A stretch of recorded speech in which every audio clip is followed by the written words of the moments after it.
So friend शुरू करते हैं आज की वीडियो।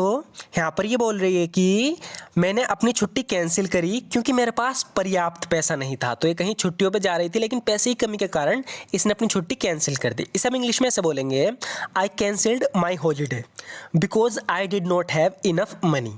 कह रही है कि आई कैंसिल्ड माई हॉलीडे, मैंने अपने हॉलीडे की छुट्टी कैंसिल की because I did not have enough money, क्योंकि मेरे पास पर्याप्त पैसा नहीं था। इसी सेंटेंस को हम थोड़ा चेंज करके इस तरीके से बोल सकते हैं, I cancelled my holiday because of financial problem. तो यहाँ पर हमने यूज़ किया है बिकॉज ऑफ का, पहले हमने यूज़ किया था बिकॉज का, इस बार हमने यूज़ किया है बिकॉज ऑफ का। तो बता रही है कि I cancelled my holiday because of financial problem. यहाँ पर बिकॉज ऑफ की जगह हम इस तरीके से बोल सकते हैं ड्यू टू फाइनेंशियल प्रॉब्लम। तो ड्यू टू और बिकॉज ऑफ आप एक दूसरे को चेंज कर सकते हो, है ना। तो यहाँ पर ये कह रही है कि I cancelled my holiday because of financial problem. Financial problem के चलते मैंने अपनी छुट्टी कैंसिल कर दी। अब इसे थोड़ा ध्यान से देखना है। यहाँ पर कह रही है कि खराब मौसम के कारण हमने यात्रा रद्द कर दी। तो फ्रेंड्स यहाँ पर यूज़ हुआ है ड्यू टू का, और मैंने आपको भी बताया है कि आप या तो ड्यू टू का यूज़ करो या बिकॉज ऑफ का। तो ये सेंटेंस दोनों ही तरीके से बन सकता है। पहले हम कहेंगे ड्यू टू बैड वेदर, यानी खराब मौसम के कारण वी कैंसिल्ड द ट्रिप, हमने ट्रिप को है जो कैंसिल कर दिया। Due to bad weather we cancelled trip, खराब मौसम के कारण हमने यात्रा रद्द कर दी। या हम बोलेंगे because of bad weather we cancelled the trip, खराब मौसम के कारण हमने यात्रा रद्द कर दी। तो ध्यान रखना, जहाँ पर भी ड्यू टू लिखा हो आप उसकी जगह बिकॉज ऑफ का यूज़ करके भी बना सकते हो, और जहाँ पर बिकॉज ऑफ लिखा हुआ हो आप उसकी जगह ड्यू टू का यूज़ करके बना सकते हो, जैसे कि ये दोनों सेंटेंस बने हैं। आगे भी कुछ देखते हैं एग्जाम्पल। यहाँ पर ये कह रही है कि हम पिकनिक पर नहीं जा सके क्योंकि बारिश हो रही थी। अब इसे बहुत ध्यान से देखना, क्योंकि मैं आपको 5 से 6 तरीके बताऊंगा इसे बनाने के। यहाँ पर ये कह रही है कि we couldn't go on a picnic because it was raining. So friends यहाँ पर बिकॉज ऑफ का यूज़ नहीं हुआ, बिकॉज का यूज़ हुआ है। और जब भी इस तरीके से बिकॉज का यूज़ होता है तो आप बिकॉज की जगह यूज़ कर सकते हो सिंस का और एज का। यहाँ तीनों ही वर्ड का यूज़ हो सकता है। जैसे कि सबसे पहले देखते हैं हम, we couldn't go on a picnic because it was raining, हम पिकनिक पर नहीं जा सके क्योंकि बारिश हो रही थी। अब इसका एक और इसी तरीके से देखते हैं। यहाँ पर हमने बिकॉज हटा के सिंस लगा दिया, सेंटेंस बिल्कुल सेम रहेगा। We couldn't go on a picnic since it was raining, we couldn't go on a picnic since it was raining, हम पिकनिक पर नहीं जा सके क्योंकि बारिश हो रही थी। अब हमने सिंस हटा के यहाँ पर एज लगा दिया, मीनिंग बिल्कुल सेम रहेगी। We couldn't go on a picnic as it was raining. So friends ध्यान रखना, बिकॉज, सिंस और एज हम इन्हें एक दूसरे से बदल के लगा सकते हैं, मीनिंग बिल्कुल सेम रहेगी। एक बार और देख लेते हैं। कह रही है कि we couldn't go on a picnic because it was raining, हम पिकनिक पर नहीं जा सके क्योंकि बारिश हो रही थी। We couldn't go on picnic since it was raining, हम पिकनिक पर नहीं जा सके क्योंकि, ये चूंकि बारिश हो रही थी। We couldn't go on a picnic as it was raining, यहाँ पर एज का यूज़ भी बिकॉज के सेंस में हुआ है। We couldn't go on a picnic as it was raining, हम पिकनिक पर नहीं जा सके क्योंकि बारिश हो रही थी। बारिश के कारण हम पिकनिक पर नहीं जा सके। सो फ्रेंड्स अगर हम यहाँ पर ड्यू टू का यूज़ करें तो थोड़ा सा चेंज हो जाएगा इस तरीके से, we couldn't go on a picnic due to rain. यहाँ पर ड्यू टू के बाद हम पूरा सेंटेंस नहीं बोलेंगे, सिर्फ रेन बोलेंगे। We couldn't go on a picnic due to rain, बारिश के कारण हम पिकनिक पर नहीं जा सके। और अगर आपको याद हो तो मैंने बताया था आप ड्यू टू की जगह कौन सा यूज़ कर सकते हो, बिकॉज ऑफ। तो हम यहाँ पर ड्यू टू हटा के यूज़ करेंगे, we couldn't go on a picnic because of rain, बारिश के कारण हम पिकनिक पर नहीं जा सके। तो मैंने आपको ये 5 तरीके बताए हैं, आप एक दूसरे को चेंज करके इस तरीके से बना सकते हो। इसका एक और एग्जाम्पल देखते हैं। चलो यहाँ पर इस लड़की से बता रहा है कि क्योंकि मैं थका हुआ था मैं जल्दी सोने चला गया। तो इस इंग्लिश में बोलेंगे, as I was tired I went to bed early.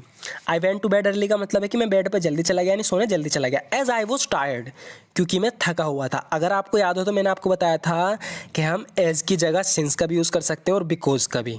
तो अभी हम इसे तीनों तरीके से बनाते हैं। सबसे पहले कह रहा है कि एज आई वॉज टायर्ड, क्योंकि मैं थका हुआ था, I went to bed early, मैं जल्दी सोने चला गया। बिकॉज आई वॉज टायर्ड, क्योंकि मैं थका हुआ था, I went to bed early. तो अब हमने यहाँ पर एज हटाकर बिकॉज का यूज़ कर दिया। Because I was tired I went to bed early, क्योंकि मैं थका हुआ था मैं सोने जल्दी चला गया। अब हमने बिकॉज हटा के हैं सिंस का यूज़ कर दिया। Since I was tired I went to bed early, क्योंकि मैं थका हुआ था मैं जल्दी सोने चला गया। तो आप इस तरीके से तीनों का यूज़ कर सकते हो, एक दूसरे को हटा के कोई सा भी यूज़ कर सकते हो, जैसे कि हमने यहाँ पर भी किया है। As I was tired I went to bed early, because I was tired I went to bed early, since I was tired I went to bed early, क्योंकि मैं थका हुआ था मैं जल्दी सोने चला गया। वो बीमार थी इसीलिए वो आ नहीं पाई। इसे हम इंग्लिश में बोलेंगे she was sick so she couldn't come. She was sick so she couldn't कम, यानी वो बीमार थी इसलिए वो नहीं आ पाई। मुझे नहीं लगता वो पार्टी में आएगी। इसे हम इंग्लिश में बोलेंगे I don't think she will come to the party. I don't think यानी मुझे तो नहीं लगता, I don't think she will come to the party, वो पार्टी में आएगी। इसी की बात पे राज़ी है, यानी जो इसने कही ये मानता है कि इसने सही बात कही। तो यहाँ पर ये कह रहा है कि नीदर डू आई, यानी मुझे भी नहीं लगता। जैसे कह रहा है ना कि आई डोंट थिंक मुझे नहीं लगता she will come to the party, यानी मुझे नहीं लगता वो पार्टी में आएगी। तो कह रहा है कि मुझे भी नहीं लगता, neither do I, neither do I, यानी मुझे भी ऐसा नहीं लगता। ये मेरी बेवकूफ़ी थी, मैं उससे मिलने गई।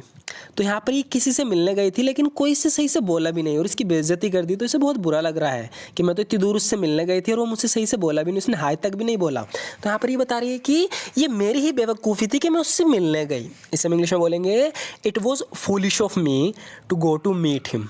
It was foolish of me to go to meet him, यानी ये मेरी ही बेवकूफ़ी थी, यानी it was foolish of me to go to meet him, कि मैं उससे मिलने गई। मैं इतनी दूर उससे मिलने गई, बता रही कि आई went all the way. All the वे का मतलब है कि बहुत दूर। आई वेंट ऑल द वे यानी बहुत दूर चल के, पूरे रास्ता पार करके, यानी बहुत लंबा रास्ता करके, टू मीट हिम उससे मिलने गई। I went all the way to meet him, मैं इतनी दूर उससे मिलने गई लेकिन उसने मुझे हाय भी नहीं बोला। But he didn't even say hi to me, but he didn't even say hi to मी, लेकिन उसने मुझे हाय भी नहीं बोला। उसने मुझे देखकर ऐसे इग्नोर किया जिससे मैं कोई अजनबी हूँ। He looked at me and ignored as if I was a stranger. बता रही है कि he looked at me and ignored me as if I was a stranger, यानी उसने मुझे देखकर ऐसे इग्नोर किया जैसे कि मैं कोई अजनबी हूँ। He looked at me and ignored me as if I was a stranger. काश मैं वहाँ नहीं गई होती। I wish I hadn't gone there, जबकि वहाँ चली गई लेकिन अब पछता रही है कि काश मैं वहाँ नहीं गई होती। I wish I hadn't gone there.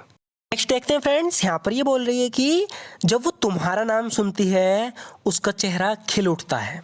अब इसे हम इंग्लिश में कैसे बोलेंगे? इंग्लिश में हम बोलेंगे हर फेस लाइट्स अप, यानी अगर किसी का फेस लाइट अप हो रहा है मतलब कि खिल रहा है, खुश हो रहा है, उसका चेहरा पे खिलावट आ रही है ना, इसकी लाइट सी जल रही है। हर फेस लाइट्स अप, उसका चेहरा खिल उठता है। When she hears your name, जब वो तुम्हारा नाम सुनती है। Her face lights up when she hears your name, यानी उसका चेहरा खिल उठता है जब वो तुम्हारा नाम सुनती है। सो फ्रेंड्स, आज की वीडियो में बस इतना ही। इस वीडियो में भी हमने लास्ट के जो 4 से 5 सेंटेंसेस थे, 4 से 5 नहीं, एक्चुअली इस वीडियो में हमने सिर्फ एक सेंटेंस अपनी पुरानी वीडियो का रिपीट किया है ताकि आप प्रैक्टिस भी करते रहो। सो फ्रेंड्स, अगर आपको तरीका पसंद है, आप इस तरीके और भी वीडियोस देखना चाहते हो तो हमारे चैनल को जो सब्सक्राइब कर लेना। वीडियो अच्छी लगे तो लाइक ज़रूर कर देना। Thank you so much for watching this video friends.